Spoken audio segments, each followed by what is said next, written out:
In 1992, in a small town in the American Midwest, Eric walked home from school with the soles of his shoes almost worn out.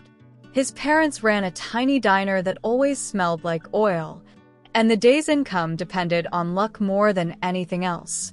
For the second son of this poor family, poverty was as normal as breathing. But that day, he learned something new. Poverty could also become a shame. During math class, Jason, a rich kid, looked at Eric's old backpack and laughed. "Hey, is your family really that poor? Why do you wear the same clothes every day?" The classroom fell silent. Eric couldn't say a word. He didn't have the confidence to fight back. And he didn't have the courage to run away either. He just lowered his head, his fingers trembling.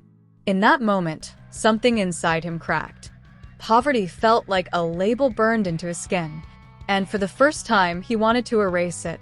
On his way home, he looked up at the old diner sign, the smell of oil, the worn-out chairs, his parents' tired backs moving non-stop. Suddenly, all of it felt like a wall trapping him. "I don't want to end up here." That night, he thought about his future for the first time. It was vague, but it was real. A simple, sharp desire. "I will escape this poverty." The determination was still small and shaky, but the humiliation he felt that day became the first crack that changed his life. And through that crack, a tiny beam of light began to shine in. The day after the humiliation, Eric arrived at school earlier than usual. He didn't want to go straight into the classroom, so he wandered around the schoolyard until he stopped in front of the computer room. The door was half open, and inside, an old monitor was making a low humming sound. For some reason, that sound pulled him in. Eric slowly pushed the door and stepped inside. In the corner of the room, an old computer was still on, and the screen was filled with lines of strange English words. It was a piece of programming code someone had left behind. He stared at the screen, and suddenly a thought came to him. This might be a world I can understand. A world where no one cared about his clothes, his family's money, or how quiet he was. A world where only his mind and his hands mattered. From that day on, Eric went straight to the library after school. Most programming books were full of difficult terms, but he read them page by page, slowly but stubbornly. At home, he waited until his parents fell asleep after a long day at the diner, then quietly turned on the computer to practice. At first, he couldn't even make a simple command work, but little by little things began to change. Letters moved, numbers reacted, and the code he typed started to make the screen come alive. For the first time, he felt, "I can create something." That feeling filled a part of him that poverty never could. It gave him a small but real sense of pride. "If I follow this path, maybe I can change." That day, Eric found a door to his future by pure chance. And the light coming through that door became the hope he would hold on to for the rest of his life. As time passed, Eric's skills grew quickly. With only library books, he understood code faster than anyone expected. Every night, he sat in front of the computer, creating small programs and forgetting the world around him. But as his skills grew, another feeling grew inside him too. Anger about being poor, the memory of being mocked, a deep desire to be recognized. Those feelings slowly, but surely, pulled him toward a darker path. One day, he saw the word hacking on an online message board. People who break into systems. They are called geniuses. The moment he read that line, his heart began to race.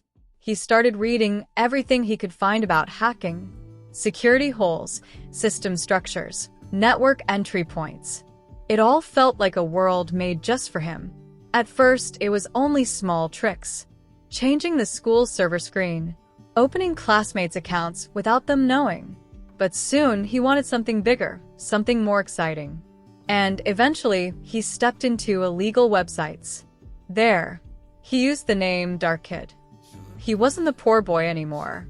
He wasn't the quiet kid who got ignored. He was someone with power, someone people respected. That sweet feeling pulled him deeper and deeper.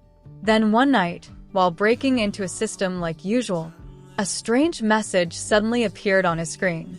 "I know what you're doing." His heart froze. A few minutes later, a police car stopped in front of his house. He heard knocking on the door, his parents' shocked voices, and the cold eyes of a detective. But strangely, the detective didn't arrest him. Instead, he spoke quietly. "You have talent. Talent that could protect people, not hurt them." Those words shook something deep inside Eric. For the first time, he realized how dangerous the path he was walking truly was. The boy who had been lost in the darkness saw another path for the first time that night. The detective's words shook something deep inside Eric. Until then, he had used his talent only to break into systems, only to push against the world that had pushed him first.